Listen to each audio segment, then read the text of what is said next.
What's going on, everybody? Welcome back to another edition of the Dolphins In Depth podcast. Thanks so much for tuning in. Quick reminder before we start, make sure to subscribe to the Miami Herald YouTube page, like, share, comment, as well as subscribe to the Miami Herald. Now, the Dolphins off-season workout program is slowly but surely coming to a close. However, it is not complete until the end of mandatory minicamp, and that kicked off Tuesday, the first of three practices that the Dolphins have scheduled for this week.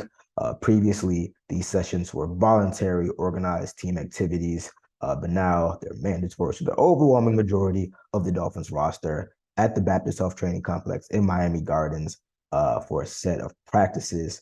However, one major absence for the Dolphins. We're going to get into that as well as give my thoughts, as well as me giving my thoughts on the offense and the defense on the first of these mandatory practices. We had Jalen Ramsey as well as Xavier Howard, the two-star cornerbacks for the Miami Dolphins, speak about the defense and their expectations. We're going to get into all of that. However, like I said before, we got to start with what was really the major news, major development of the day at the Baptist Health Training Complex. Speaking to Mike McDaniel before practice, he was asked about the absence of two of his starters, two starting players from the previous season, Zach Sealer, defensive tackle, as well as starting center Connor Williams. Neither player was at the voluntary sessions. The most notable absences from the voluntary sessions. McDaniel was asked before practice whether they would be in attendance for the mandatory session, and McDaniel answered saying that Zach Sealer would be. However, Connor Williams would not be at today's or Tuesday's practice. Asking more and prodding more about this development. He said that Connor Williams' absence is not excused. However, he's been in communication with the 26-year-old lineman. Now, very interesting developments because, as we've mentioned in the Miami Herald before, previously mentioned, again, the two voluntary OTA practices that were open to media. We saw neither player. Notably, they're both entering the final year of their respective contracts, direct by prominent agent Drew Rosenhaus. So there was some kind of maybe thinking, maybe rumblings that this is contract related. Now, McDaniel himself did not say it was contract related. However, he was asked and kind of, there was a question posed to him, kind of alluding to it maybe being related to business, to which McDaniel said, yeah, he understands that, players may have various reasons for not attending. Again, he said it's not excused. However, he says that as coach of the team, tries to be empathetic, try to understand everyone's perspective. But he said it's not something he is worried about. I'll give you the full quote. Um, he said, quote, I try to understand every player's perspective. I think that's part of my job is to be empathetic, to best come to a solution. So there's a bunch of things that come up, a bunch of things that have come up this offseason, that have come up last offseason, that will come up next offseason. So that's always something that you're juggling and working with players to have your team perform at its highest ability. Now, again, the absence of Connor Williams is one that, again, was a bit of a surprise. We know that Zach Sealer is seeking a new contract after he has seemingly outperformed the 3-year extension that he signed a couple years back. He Sealer obviously, grew into a prominent role last season after the injury to Emmanuel Agba, but he was in attendance at today's session, although he wasn't participating in team drills, seemingly ramping his way back into form as the Dolphins have been doing with a lot of the veterans. Connor Williams, on the other hand, is a very, very interesting situation because, again, he's entering the second and final year of a 2-year, $14 million deal that he signed last year. The early indication or thought when the Dolphins signed him last offseason that he was going to play guard because that was the position that he's played the majority of his career in Dallas. However, he pivoted to center, playing that for the first time in the NFL, and by all accounts had a very, very good year. PFF rated him the fourth highest or the fourth best center. He started all 18 games, including the playoff loss to the Bills. And he was one of two offensive linemen to start every single game this season, along with Robert Hunt. So you do have seemingly differing or kind of two sides of opinion and kind of perspectives, with Connor Williams thinking, okay, I have outperformed my current deal. I would like to receive more money. Again, he's set to receive $6.5 million in base salary, but only $2 million is guaranteed. No roster bonus. So again, I mean, I believe it's the sixth highest. If I can bring up the correct numbers, it's the um, sixth highest annual average value for centers according to Over the Cap. So it's top 10 money. But again, he might have the perspective that he has outperformed that and he is due for a raise, especially and some more security as he's entering the final year of that deal. And then you have the Dolphins, again, just outside speculation, but the Dolphins could have the perspective of, they believe that maybe he's at fair value. They have other priorities or higher priorities. We know that they've been in talks with defensive lineman Christian Wilkins himself, him about a new contract, a contract extension. So the Dolphins have a lot of priorities, and again, limited cap space still. I mean, I won't say limited, but they just got $13 million from the Byron Jones release. They've used some of that to sign 3 of their 4 draft picks late last week, and they seemingly could keep some money for an impending move over the next couple of months. They're going to take some money into the season. So, and again, they have a lot of priorities. So then a lot of things to address. So there are, a lot of factors up in the air. I will be interested to see if he does end up maybe coming to Wednesday session or Thursday session, or if this is something that we have to wait until late July in training camp to see how it gets resolved. But again, Connor Williams, 26 years old. Excuse me, let me correct some previous numbers. I said 8th among centers, 8th highest average value among centers according to Over the Cap. It's still top 10 money. But again, like I said, just 26 years old, still very young. He's going to play the entirety of the 2023 season at 26 years old. From my perspective, from my kind of vantage point, I almost think it would kind of behoove the Dolphins to after all the struggles they've had finding, drafting, signing quality offensive linemen, finding one that's played so well, especially in a new position. It almost seems like a no-brainer to really commit to him and make sure that you lock him up. But again, just 1 year of playing center, maybe there's some reservations there. I don't know. But this is a situation where the Dolphins will have to find some common ground, or somebody will have to kind of relent on either side. Again, this is not the Dolphins' first rodeo when it comes to contract disputes and issues with the contract. Just this past year and the year before that, the Dolphins had some stuff come up with Xavier Howard wanting to be the highest paid cornerback on his team, receive a raise. Again, in both cases, they were able to come to resolutions. Now, again, it's a little bit different because X still had a couple of years left on the deal, whereas Connor Williams is in the final year. So if Connor Williams, with X, the Dolphins were able to kind of move some money upwards and move some stuff around and make money available, make raises available through incentives or not, through incentive. This is a little bit tougher because it's the final year of the deal. But again, if I'm just looking on the outside, can they find some common ground, for this year, or can you get to a 2-3 year extension where you maybe guarantee more of the money up front, and kind of smooth things over, because for the Dolphins, the stability of the offensive line is paramount to their offensive success.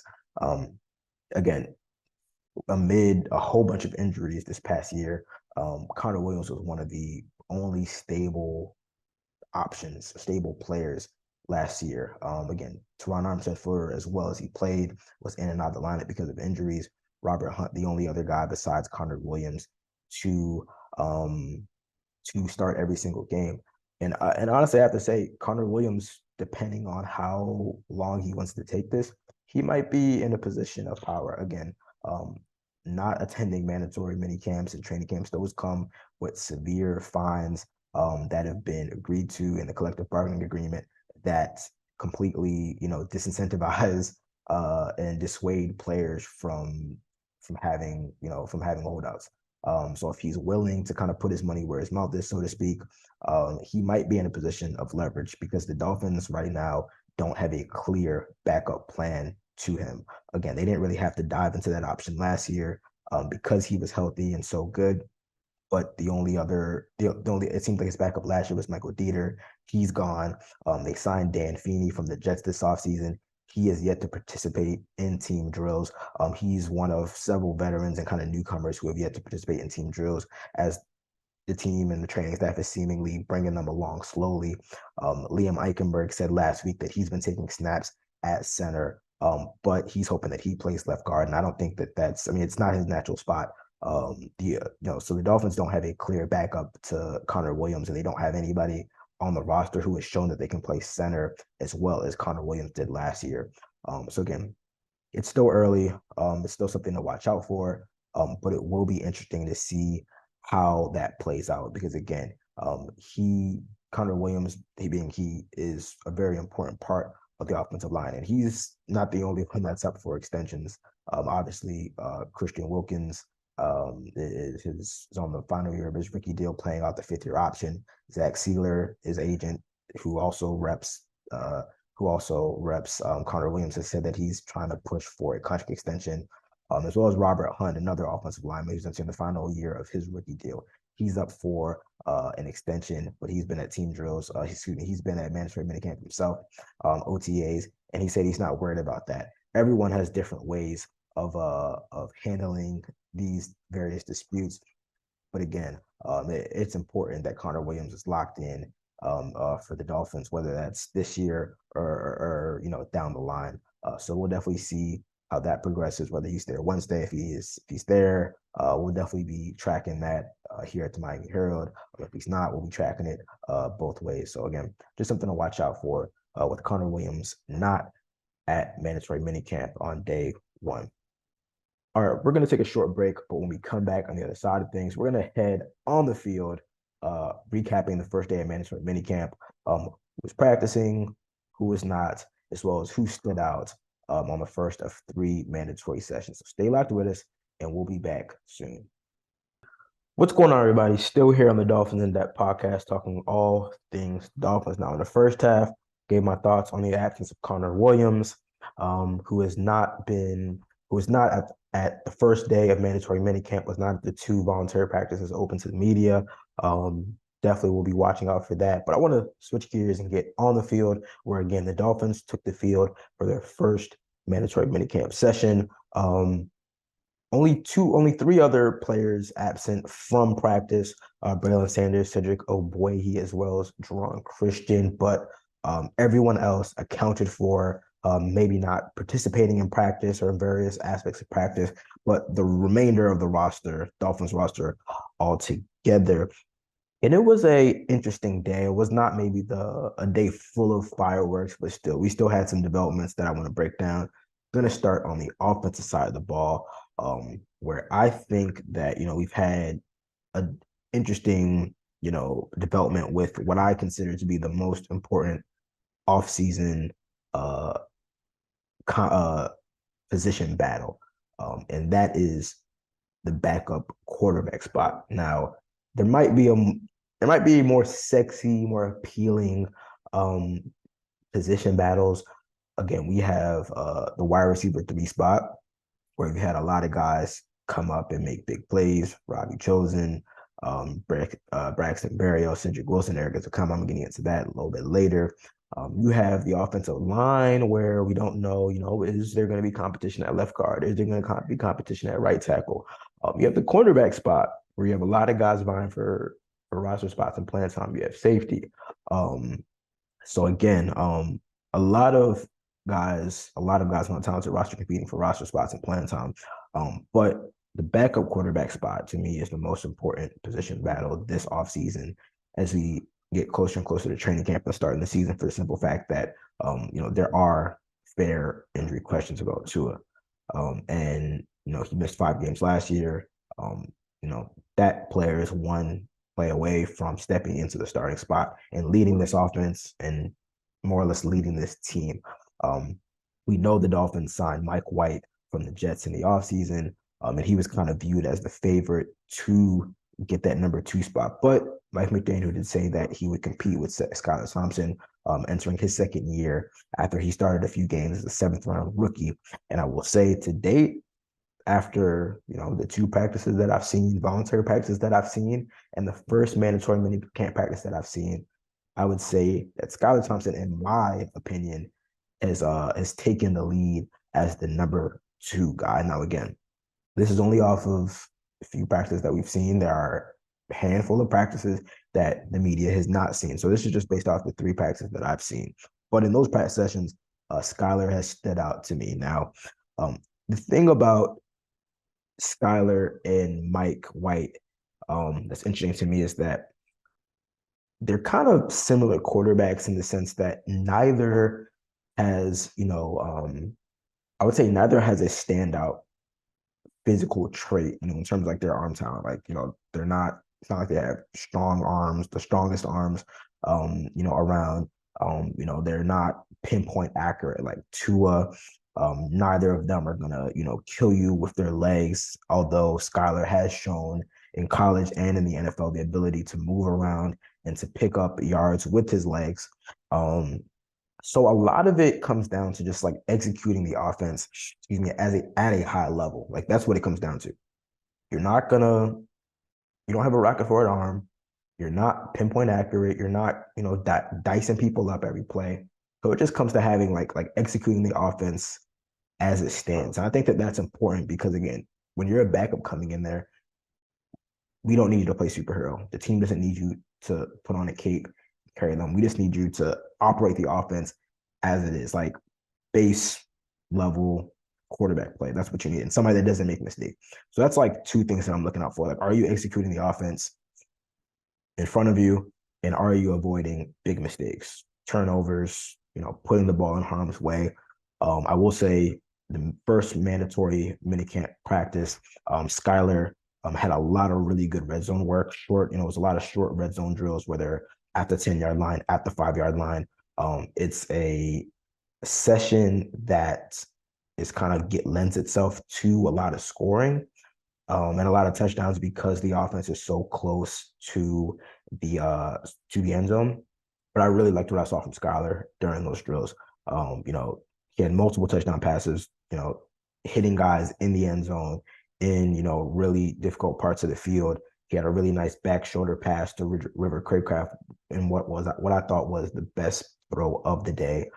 He hit Robbie Chosen on a nice fade route in the corner of the end zone. He hit Tyler Croft again in the corner of the end zone. And I just feel like he's getting more confident. Like I see him entering the second year of this system, and there's a lot of talk about what year 2 of this system means for Tua.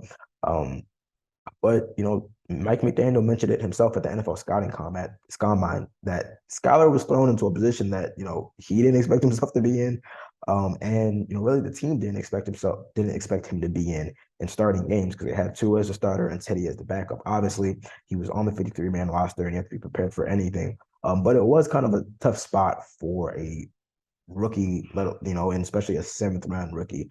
So again, Skylar did throw a pick in this session. I don't want to put too much on him because the intended receiver, Eric Ezukama, did trip. Bryce Thompson, undrafted cornerback, picked him off. But outside of that, I was really impressed with what he did in the red zone drill in terms of being like decisive, concise, and finding guys quickly. And again, I think that to date, he's outplayed Mike White for that number 2 spot. No, we still got a lot of time. And I think that the joint practices, the Dolphins are going to have a pair of those practices with the Falcons and then the Texans and then the preseason games because I don't think Tua is going to play a ton and I don't think he should play a ton in the preseason. I think that those joint practices and the preseason games are really going to go a long way to deciding who is the backup for Tua Tagovailoa. But to date, I think that Skylar has outplayed Mike White. Now, again, I know I mentioned the wide receivers before, and I would say another guy who I think is starting to kind of separate from the pack, so to speak, is wide receiver Robbie Chosen. Now, the Dolphins have a lot of options in terms of the number 3 wide receiver behind Tyreek Hill and Jalen Waddle. Tyreek Hill was at the mandatory practice, but not in team drills. Jalen Waddle, very, very limited in the team drills. So again, this is, as I said before, this is an opportunity for those guys, Robbie Chosen, Braxton Berrios, Cedric Wilson, Eric Ukamba, River Craycraft, Braylon Sanders, who wasn't there today, but made some plays. This is a prime opportunity for them to not only get camaraderie with Tua, but overall just show that they're able to step up and make plays in this offense. Now, Robbie Chosen, we know him from his time with the New York Jets, the Carolina Panthers, and then briefly with the Arizona Cardinals as a guy who has been one of the best deep threats in the NFL. Dating back to his time at Temple, somebody who can get past the defense, make plays downfield, and he has shown the ability to do that. But I was really impressed by his route running and his work and kind of the short intermediate part of the field this past practice on Tuesday. Again, a lot of red zone work for him, and he was making plays all over the field. Again, a fade route, just again working in the short part of the field. Don't want to say too much because I'm not allowed to say too much, but working with kind of short to intermediate routes. I was really impressed with that, and he's again not only with Tua but with Mike White, Scott Thompson showing an ability to connect with his quarterback. So that's really good to see. And again, outside of backup quarterback, I think that this is going to be, one of the fiercest position battles in training camp and one of the more important position battles in training camp because, again, this offense was so reliant on Tyreek Hill and Jalen Waddle to produce. I think it's important to get somebody, a third target who can, make some plays after the departure of Trent Sherfield and Mike Gesicki. So again, on offense, strong day from Skylar Thompson, strong day from Robbie Chosen, making his claim in his case to be the number 3 wide receiver.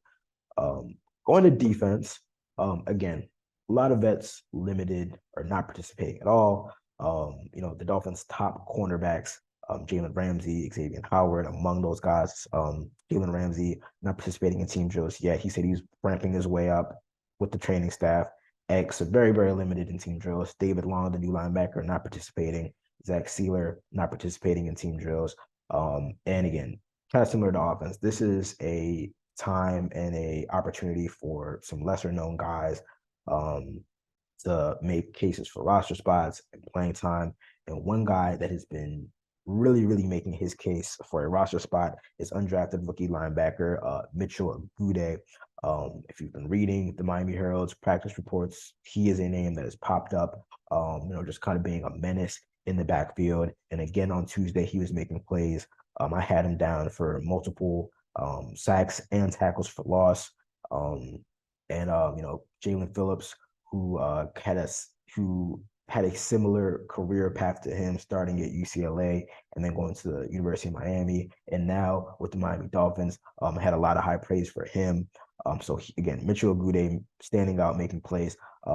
Very, very interested to see if this carries over into training camp when we get to these joint sessions, because it's always tough with line play, trench play to really discern what not is standing, or what is standing out and what is not really standing out, because it's not full live contact to the ground or whatnot. So it is tough sometimes, but he is a guy that has shown athleticism, ability to slip past linemen, get to the backfield and make plays. So good for him.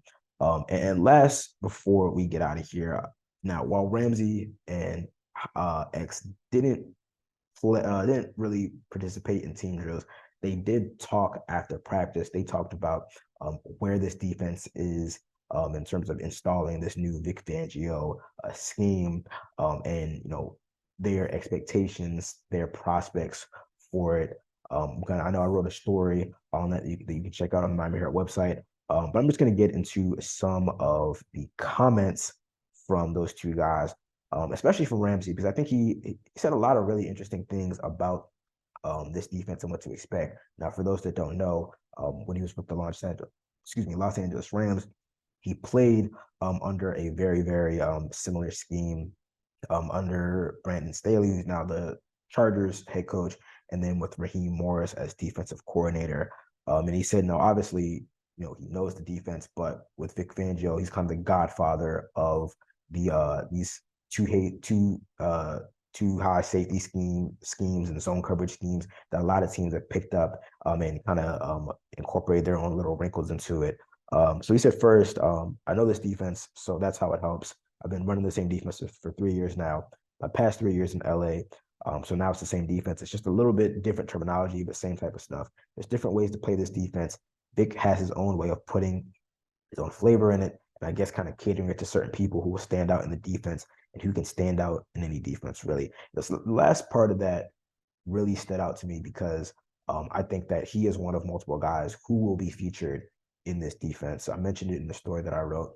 The first couple years of Jalen Ramsey's career, he's on the outside, like exclusively. He's a lockdown guy, traveling, following receivers. He goes to Los Angeles, and his role is shifted because teams are avoiding his side of the field because he's such a good cornerback. So what the Rams do is they put him as kind of a quote unquote star role. He's a nickel cornerback close to the line of scrimmage, where he's able to impact the game, in run defense. And they still move him around because a lot of the better wide receivers are playing in the slot. So if Jalen Ramsey can go to the slot, hey, you're getting potential lockdown play, just not from the outside, from the slot. So he's one of many guys who I think could kind of stand out and be featured in this defense. He went on to talk about why this defense will be special, and not only because of the things that Jalen Ramsey and himself and Xavier Howard can do as man-to-man guys or zone guys, but the versatility of the defense. And again, I spoke about that with him, but you have a guy in Kader Kohou who really excelled as an undrafted rookie last year as both an outside and an inside guy, slot and outside. You have Javon Holland, who can not only play free safety, but can blitz quarterbacks, who can line up close to the line of scrimmage and cover tight ends. So he's another one of those guys, him and Kader, who I think can be featured in this defense because of their versatility. And everything about this defense is predicated on deception. So when you guys have guys who can play in different spots and can move around, that just makes it that much more tougher for the offense to operate. Along those lines, Mike McDaniel was asked about what the impact of Vic Fangio's scheme, and specifically a scheme that excels in zone coverage, can have on the opposing offense. And I thought that Mike McDaniel gave some really, really good insight into that. Let me find the quote. Again, first he was asked about the impact of Vic Fangio, and he gave a very long answer because Mike McDaniel is tend to do that. But he said, quote, an unintended consequence, it's something that you know as a football coach, but it's not steadfast at the forefront of your thought process when you're making decisions like that in terms of hiring a defensive coordinator. What defense do you want to run? Who do you want in charge of it? Your mind goes straight to, I want the best defense we can have. I want the defensive coordinator we can have, the best coordinator we can have. I think that has been accomplished. A subset unintended consequences are the techniques with which they perform their assignments really takes advantage of poor technique offensively, meaning the way they pattern match and the way they really play with vision. As a receiver, it's the best training you could get. As a tight end, it's the best training you can get. All these route runners are getting this elite training because they're getting made pay when their technique is off. If they're on vertical enough on their stem, traditionally from a coach's perspective, I have to say, yeah, this worked. However, in game situations, it probably won't. And if you're kind of selling to them, then you have to grab a game clip, whatever. It is so much more efficient and better for the offensive coaches when something that we emphasize doesn't get done and the defense makes you pay.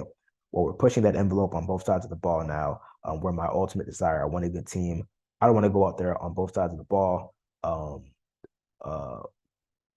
don't want to go out there today and have the defense dominate the offense or vice versa. I want guys trading punches. And he just pretty much went on to say how, just the way this defensive scheme is set up, it relies on everyone, being in certain spots, and it forces the offense to play to a T. Like, you have to be on point. If one part of the offense isn't right, defense will make you pay. And again, he went on to say about particularly playing against predominantly zone coverage. He says the teams that are capable of playing good zone defense make you earn everything. And really, they force teams to execute across the board. Again, he went on to say in man coverage, if one guy messes up in man coverage, you have a guy that's wide open. Not necessarily the case in zone coverage, but again, it requires everyone to be cohesive on defense. And by that effect, it requires everything on offense to be exactly on point, because if not, you have defensive backs who are looking at the quarterback, they have eyes on the quarterback, they can react so much quickly and make you pay for a misstep. So again, iron sharpening iron. I mentioned that in the previous episode. The defense not only coming into shape, but also just the way it's built, making the offense better itself as well. So positive reports from the first day of mandatory minicamp. Again, the Dolphins have 2 more practices scheduled on Wednesday and Thursday. I'll be out there for both days, recapping all aspects of the sessions and reporting on the latest developments, whether that be Connor Williams' absence, lack of absence, as well as other standouts and reactions from player media availability. All right, well, that brings us to the end of another edition of the Dolphins In Depth podcast. Again, I want to thank you guys as always for tuning in. Make sure to subscribe to the Miami Herald YouTube page, like, share, comment, as well as subscribe to the Miami Herald.